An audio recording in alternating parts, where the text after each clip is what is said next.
This is the Big O Show. This is the Big O Show. A mask or something under? Yeah. Okay, there we go. I gotta be masked up in here. So. Hey, man, I got no problem with that. I completely understand. It's the world we live in right now until we can get through this damn pandemic. Yeah, we got to adjust and protect each other, man. That's all. That's what it's all about. I got no problem with that. All right. I thought it was a really cool thing to hear that Preston Williams is in a good place mentally and physically, knowing that Will Fuller is out and you really need a playmaker. I would really like to see this young man, get back on the field and start to show us some of the stuff that he did in his first year when he was really wowing all of us with his potential. Your thoughts on Preston Williams? What, you didn't like his potential?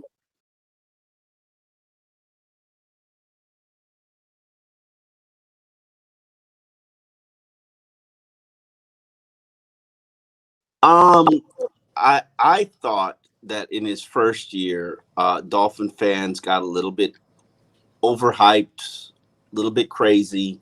He was having some strong camps, partly fueled by Ryan Fitzpatrick and his ability to put it up and give you an opportunity to go get it. Then Dolphin fans got all hot and bothered and frustrated that he was returning punts and got injured on returning a punt.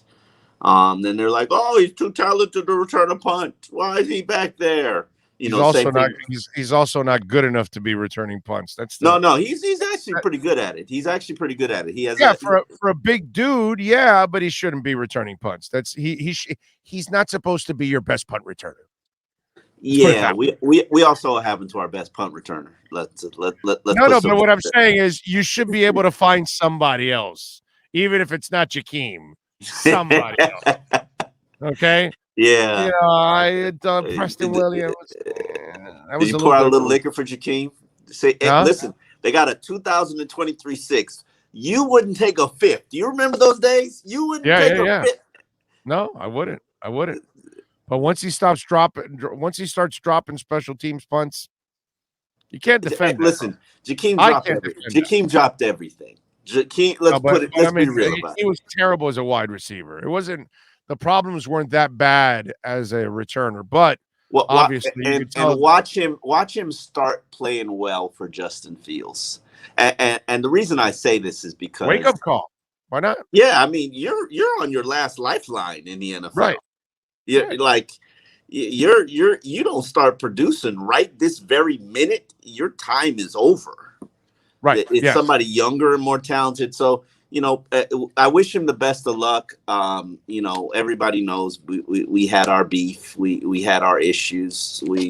But my issues were always Jakeem double catches everything, like from day one. And I don't rock with that from a receiver and a returner. So we'll see. All right, but back to Preston Williams. How much could he help if he's healthy? I guess he's not going to be. You're not as big. He's not going to be your savior. I didn't say savior. I said, you need somebody else to be consistent on the other side of the damn field. Yeah, no. Yeah. You got no Will Fuller. I mean, so that's why I'm asking. What do you think? I guess you're not as hopeful of him helping then. No. It could happen. I just don't think Preston has mentally what it takes to thrive in the NFL. I mean, I've seen him dominate practice, and then it gets to game time, and then he's AWOL. He's nowhere to be found. I'm like, why is this not translating to the games? And if you paid attention to what this team's problem is, it's whatever you're doing is not translating to the games, and that's been Preston's issue. Preston last camp, Preston dominated camp. Just looked like a beast. Then we got to the games and it was like, yo, where is this dude? And, he played one good game against Arizona and then gets hurt and it's bye-bye. So, the second year wasn't as productive or didn't show us as much. No. And he killed it in camp. I'm more interested. And remember, X also said this guy Y'all, has number one talent too. yeah, y'all buying which into is all not that. which is not the kind of fluff that you normally just throw around. Yeah, You X say also that. loves Kirk Merritt, so like put it where. So do I, by the way. I love Kirk Merritt too. I think I like what I saw from Kirk Merritt. I got no problem with that. I think Listen, X got maybe X has got a little personnel in him down the line. Who knows? I still hold out hope for Albert Wilson. It's not a long lifeline because we're here now at week 4.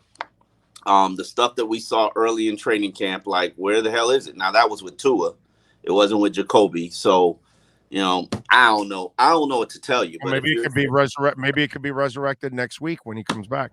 Maybe, but if you're expecting somebody to come and save this team, the Cavalry's not coming. Yeah, No. This has to be people not committing penalties and not dropping balls and not fumbling and making your blocks. I think Preston, all that kind of stuff will save this team. I think Preston, and this is why I have an issue with Preston, because I think him and Devontae Parker play the exact same role, the exact same position. And I think you can only have one of them on the field at the same time to make this offense work. And now that Devontae is battling an injury, I could definitely the talk today was totally bigging up Preston, and props to them for doing it, because hey, sometimes these guys struggle with things mentally just as much as they struggle with things physically, and yeah, let's talk him up. But the end result has to be him going out there and producing on game day. And yeah, I can tell you the list is very short of guys who produce on game day. Yeah, but he's still young, man. So I'm not. I don't listen. I hate when people say that, and I'm at the point, because we said that we made that excuse for the offensive line all off season. That's what we did. They are still young. Yeah, still young and not talented. Like, make sure you add that caveat at the end of it, because they only have 1 year and another guy's a rookie. So still young and not talented. Not very talented. Not very good. They're the talent deficient. There's a lot of guys that don't look talented and not very good, and they get that shit done. They get it done. You're right. And then they figure it out. So okay. I can't say that they're all going to look like this for the rest of their careers. I'm just not ready here. I'm just not ready. Speaking of those positions, first of all, let's start off with the O-line. Are you expecting any changes? Do you think they'll try the Austin Jackson route one more time? What are you hearing? What are you feeling? What's your gut tell you? I am expecting changes. I know you wrote an article about all the changes you want, but go ahead. Oh yeah, no, I'm not shy about it. You know me, I'm not shy about it. No, I get it. I got no problem with that. And I'm sorry, but I think I said to you a month ago, I said after Austin struggled in the Buffalo Bills game, what second game of the season was who? What game hasn't he struggled? Well put. Excellent. Well put. I said, until Tua comes back, you got a 3-game audition at left tackle. And I'm still committed to that 3-game audition. So let's carry this over one more game. Let's give it one more shot. But this might be a shot with a short hook, right? I don't know. I don't know. No, listen. Okay. I don't know. To me, all of this team's issues, every single issue, begins and ends with the offensive line. The reason why your running game isn't working, because you can't have your top 2 backs on the field because they can't pass protect. The reason why your pass game not working, you're very limited in how you use Mike Gesicki because he can't pass protect. Okay, well, if you had a line that could pass protect better, then that helps address some of that. Your quarterback, he's not looking downfield. He's not throwing big. He's not finding open receivers. Yeah, because every time he snaps the ball, his head's on a swivel because people are coming. That like, tell me what play people are not coming. So when he hands it off. So and to me, the line issues, you just lost your starting center, but the line issues start with the left side, because the left side is the weaker side. And you got to get Austin Jackson to play better. If you can't get Austin Jackson to play better, you should put Liam in there at left tackle, possibly try Jesse at right tackle, or try Jesse at right guard and put Hunt at right tackle. I don't care that everybody will be moving. Let's not act. Hold on. Let's not act like what you're doing isn't hot shit, because it's hot shit. I just want to try to kind of defend what maybe they're trying to do, and maybe they think Eichenberg is their best guy. Yeah. Okay. And they don't, yes. No question. And for Tua, and in the end, it's a lefty, and in the end, it's a lefty. So no matter what, and maybe that's why he says that. And Eichenberg, probably Notre Dame guy, really smart, is right. No, I want to stay at right tackle. No, I'm good, because on this team, you're really the left tackle at right. Man, worry about. So maybe they're already convinced that Eichenberg is their best guy, and they're like, okay, well, if he's our best guy and our guy's a lefty, then we got to keep him at right tackle and let him learn there, and then we'll figure out on the left side with everybody else. That's the only thing I can think of, Omar, why they haven't. I hear you. I hear you, and I've thought it out, and I've asked the position coaches. I've spoken to John Pierre, and he pointed out that, all teams have good ends on both sides. So it's not, yes, the right tackle is protecting to his blind side, but the left tackle faces the best pass rusher on your team.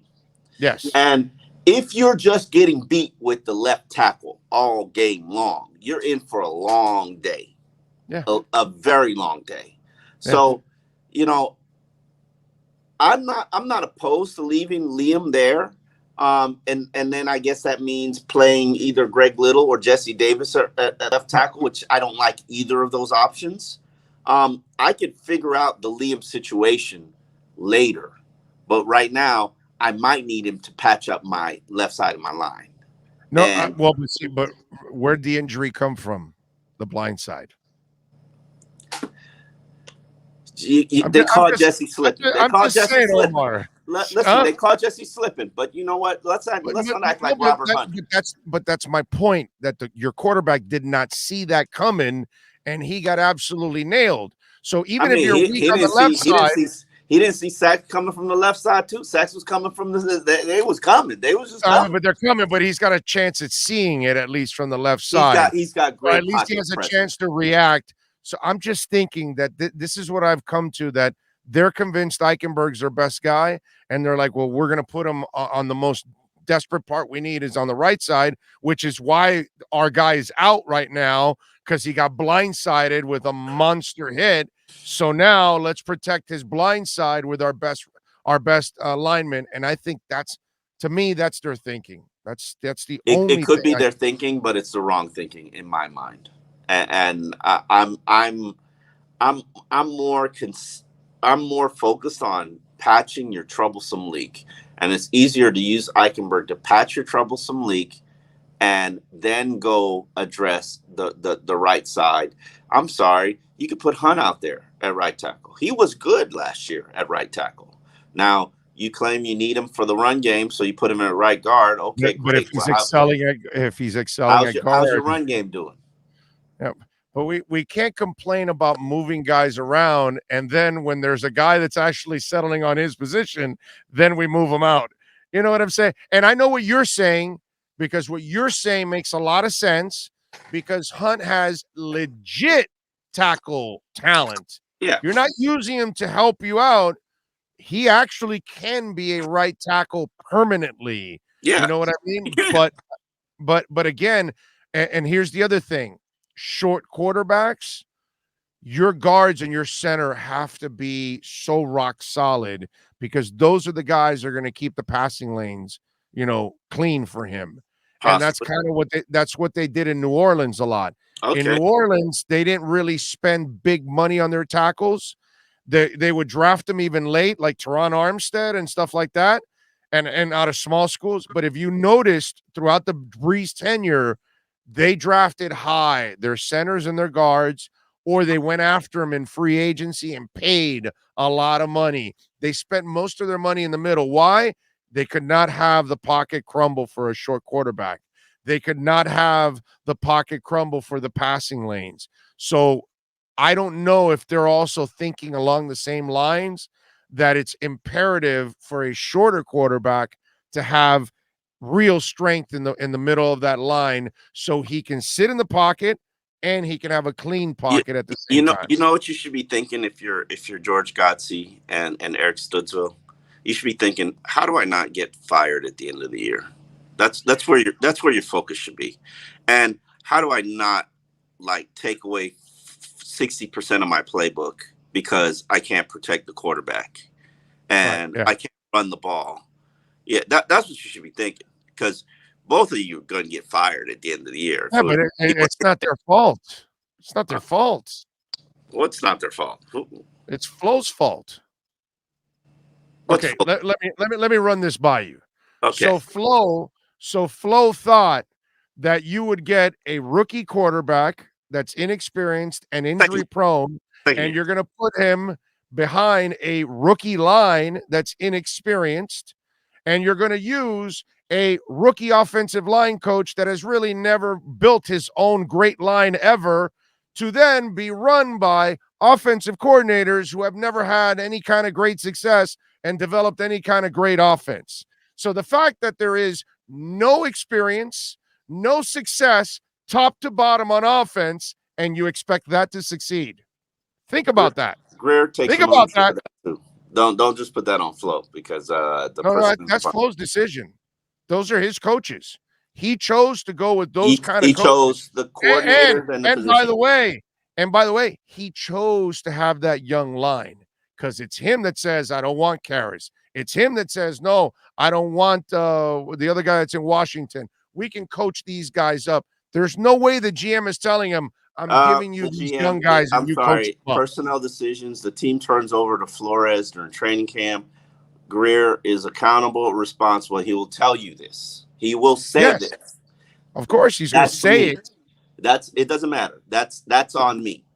And he's made the personnel moves, not Flores. So when that trade was made, when all trades are made, it's not Brian Flores on the phone. It's Chris Greer. So why do you think Jacoby Brissett is here? Because they sat down in their team meetings. Who do you think brought him in? You think Greer they sat down in their team's meetings and they said, okay, here's our viable options for backup centers at the price point that we're gonna go to. These are what our draft options look like. Let's not use our draft options. You've got a relationship with Jacoby. Can he run this offense? Is he good? Is he smart? Is he a leader? Yeah. Okay, how much do you think he's worth? Okay, let's he's worth this. Is he better than all the other options that are out there? That's Flo's call, dude. That's Flo's call.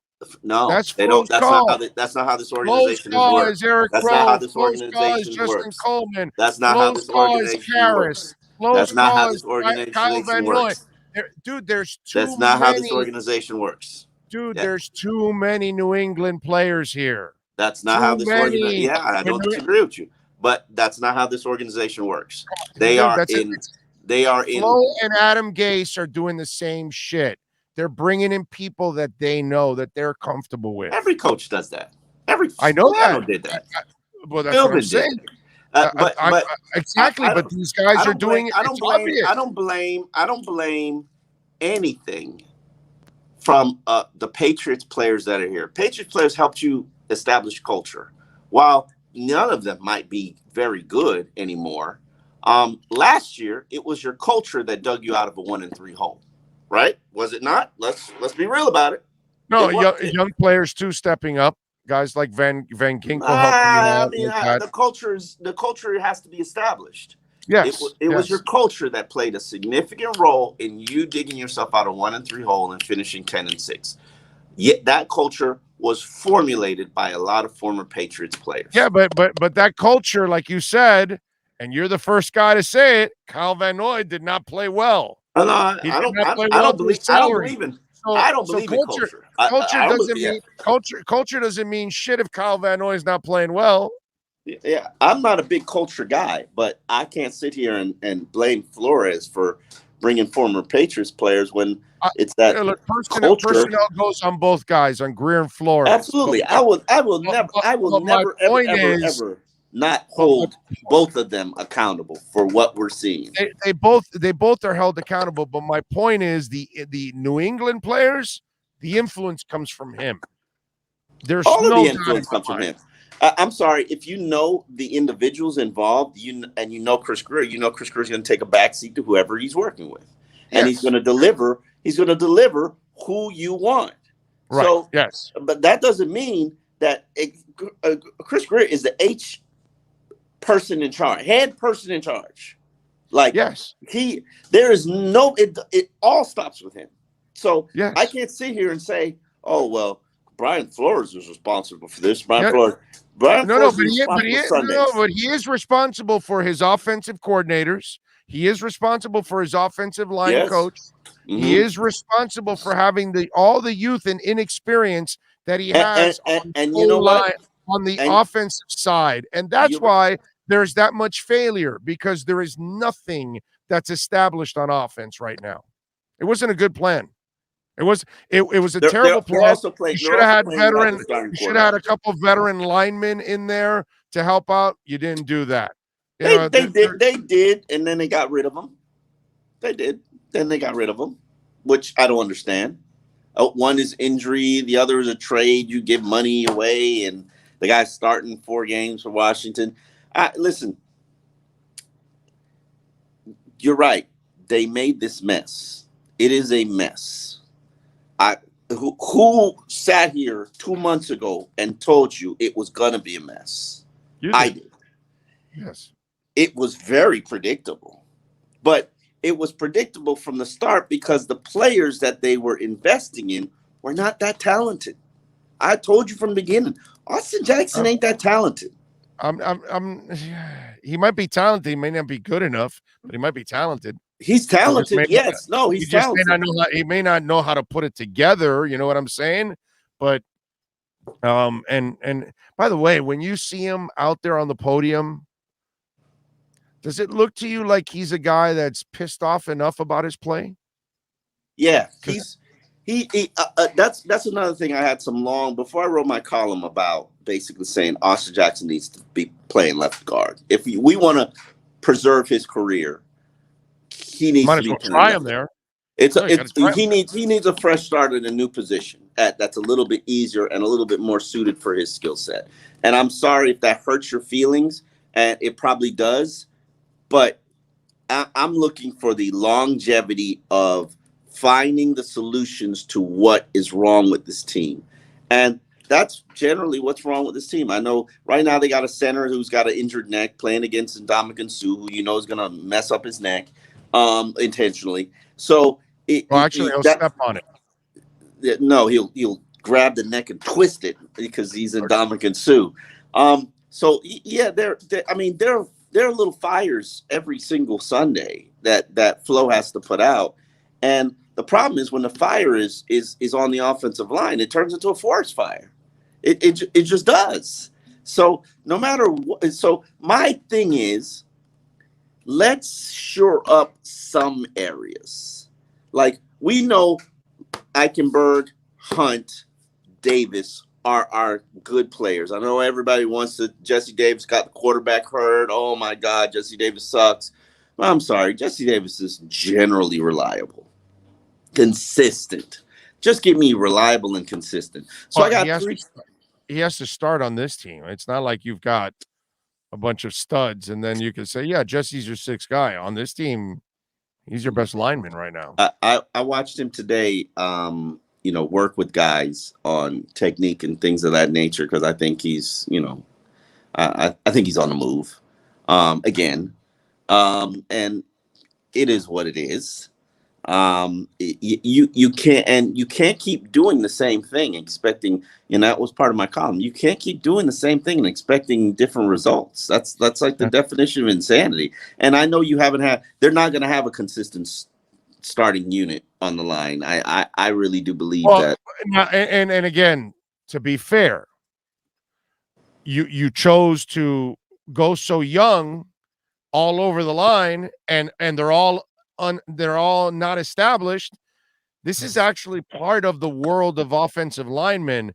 There are lots of offensive linemen that come in as centers and end up as guards, guards that end up centers, tackles that end up guards, guards that end up tackles, and you just didn't see it coming. That's just the way it is. That happens all the time in the history of the NFL. Lots of linemen play a completely different position than they start in college. That happens all the time. The problem is, dude, you 4 young linemen, it's just too much. Nobody does that kind of crazy ass stuff. You usually have 2 or 3. I'm sure there's somebody who's done it. I'm sure there's somebody. And I'm sure it was a disaster. Unless all 4 of them were like, I think the Patriots one year they did 3, not 4, but 3. And they had the greatest offensive line coach in the history of the NFL. That's the difference there. Whereas this guy doesn't have that reputation. So to give him this homework is really unfair to what is it, Lampierre? How is it pronounced? Yeah, Jean-Pierre. It's super unfair to him. This is the kind of stuff that the guy from New England, or used to be in New England, that's the guy that should be getting. Man, wouldn't it be great to bring him in as a consultant right now? Oh my God, that would be phenomenal. All right, so punt returns. What happens now? I am concerned about this now, and why? We have talked about this. Jalen Waddle's off of foot surgery. I don't want him full-time returning. I didn't want him full-time returning in the offseason. Flo says he's going to have his best guys out there. Your best guy is Jalen Waddle. End of conversation. There's no way I'm arguing that. Okay? Tell me, who else is he going to use? Oh, I think he's going to throw out some running backs and maybe Noah as a kickoff returner because nobody return. He even said it. Nobody returns kicks anymore in the league, which I think is a crying shame. That part I completely understand. But you mean who else is the backup punt returner? Yeah, who else is going to be Preston Williams, baby? No, just I mean, not like Preston does. And, he does a solid job for a big dude, man. He's mentioned Javon Holland, which I'm like, okay. Like, oh yeah, he did it. That's right. He did do it in college. Mm-hmm. That's right. We'll see. Will Noah be active this week because of the? It don't matter. Byron did practice. Yes. Noah's issue is he can't contribute on special teams. Everybody's obsessed with Noah and why he's not playing and why he's not active. Noah's the 4th cornerback, really the 5th cornerback, actually the 6th cornerback. Because the other guys are special teams guys. Because the other guys are special teams guys. But I think if something happened to Xavier, no, I can't even say that with a straight face. No, it would take 2 injuries for him to play. Yes. And because at that point, there's a kid, Elijah Campbell, who they claimed off the Jets' roster on the way, and he killed it on special teams last week. Was phenomenal. And it's probably why he was picked up. Yeah, and so he's even leapfrog Noah. So I believe in Noah's talents. I'm not gonna do the dog pile.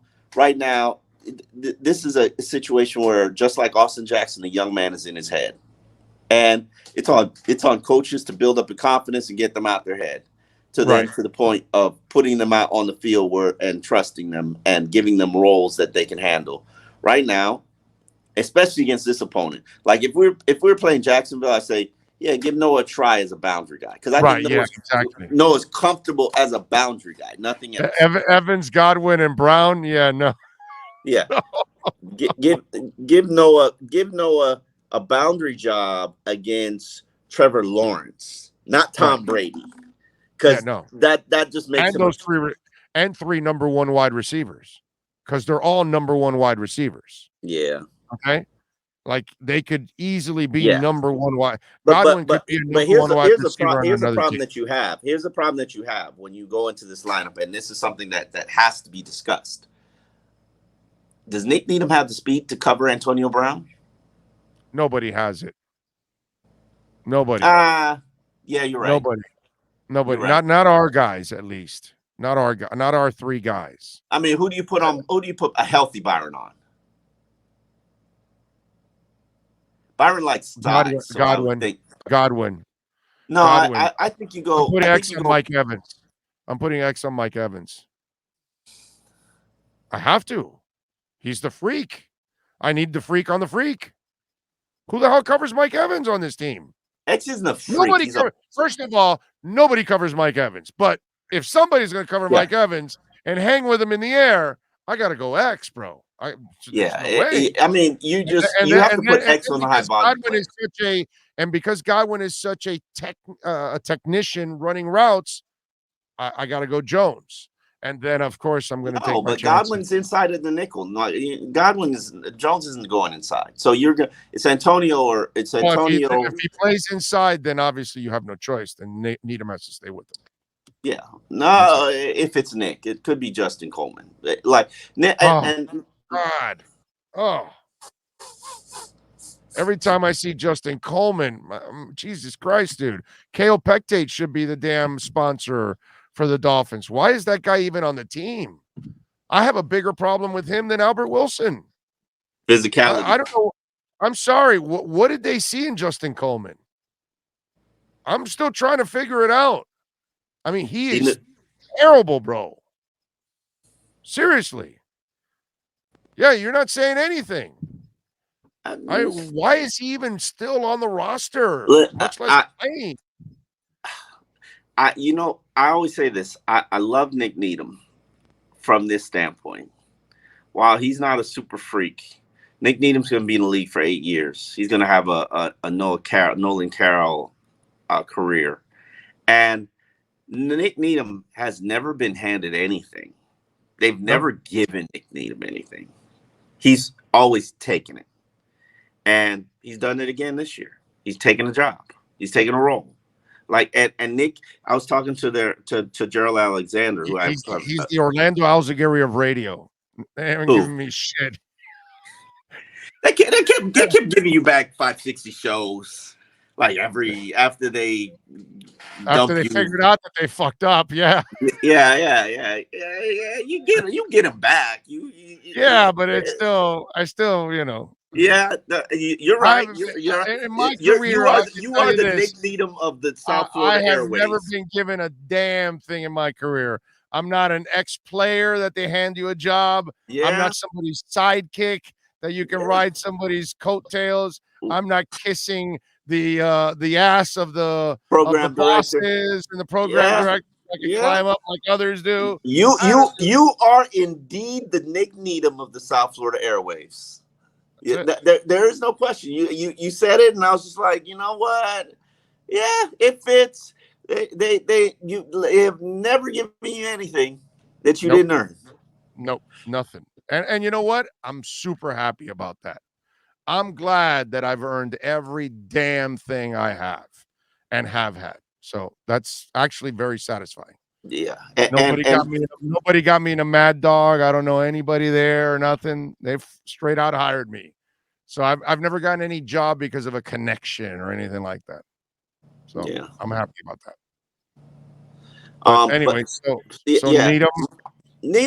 Needham, man, I'm excited to see. More than anything, I'm excited to see Nick Needham get attacked by Tom Brady, and because he's going to be attacked by Tom Brady. Oh, for sure. So I'm excited to see how he handles himself. Like he's grown up more than a lot of players that I've seen here. Nick Needham might be better than the entire 2019 draft class if you think about it. So I'm excited to see what happens. You can compare it to the street free agent class of Seiler and Needham and Preston Williams if you want, and just throw in a couple of those guys that they've gotten off the street, and they've been better, bro. They've been better than their draft picks. And that's the one thing I asked Jean-Pierre, Jean-Pierre, the offensive line coach, about Austin's first round status, and he's like, that's the one thing about Flo. It don't matter how you got here. This is about the Dolphins. So, if I like that about Jimmy Johnson was like that too. He didn't give a shit. If he screwed up, they all give a shit. No. But what I'm saying is, what Jimmy didn't care about, just like Flo, whatever, it may hurt that you screwed up on the pick, but the guy that helps you win is the guy you've got to play. And ultimately, that pays off in the locker room, because if the locker room sees that you're playing guys that don't deserve to play, you lose that effing locker room. The one thing I will say about Joe Philbin, just piggybacking on this story, and I got to go because we're about to have availability. Oh, yeah, that's right. I remember the Joe Philbin, end of the Joe Philbin demise, Devontae Parker's rookie year, and damn, who was a receiver? Receiver, God damn, he signed with the Titans later. The kid with the hands. Yeah.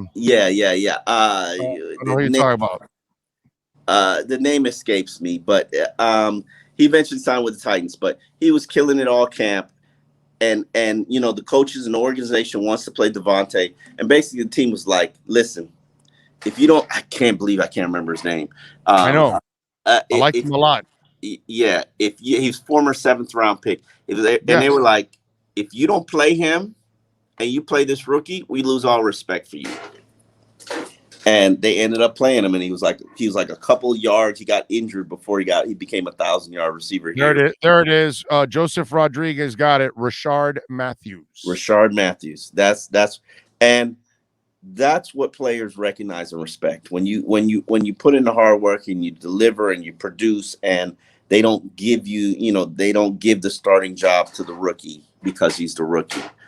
They give it to the guys who produce, and that's been Nick Needham. Nick Needham, as I said, he was in the Orlando Alzugaray of the radio airwaves of the Dolphins team.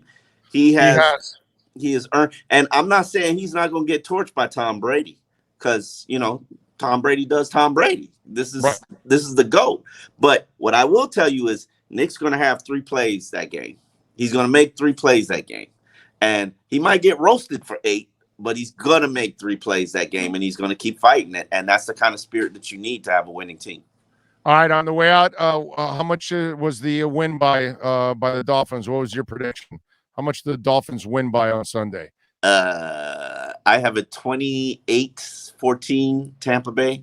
And they can sneak up on. They can sneak if they play a perfect game, and that's the thing. They have to play a perfect game. They can beat Tampa Bay. They don't have a perfect game in. You know what article I want to read? What's that? I want to read one of you dudes breaking down why these former Patriot guys slowed down Tom Brady. How did Patricia beat him? How did Belichick slow him down a couple of weeks ago? How Flo beat him? Yeah, but he slowed him down with a rookie quarterback. I mean, 17-16. Man, it was raining. It was a monsoon. Like let it be. Patricia beat him last year. Flo's beat him twice? No, once. Once. Cam. Flo's beat him once. Yeah. Right? So I'm just saying.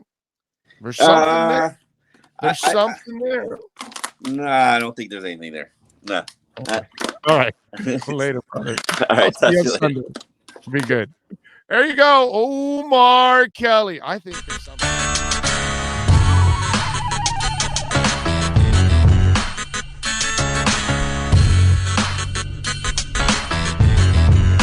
This is the Big O Show. This is the Big O Show.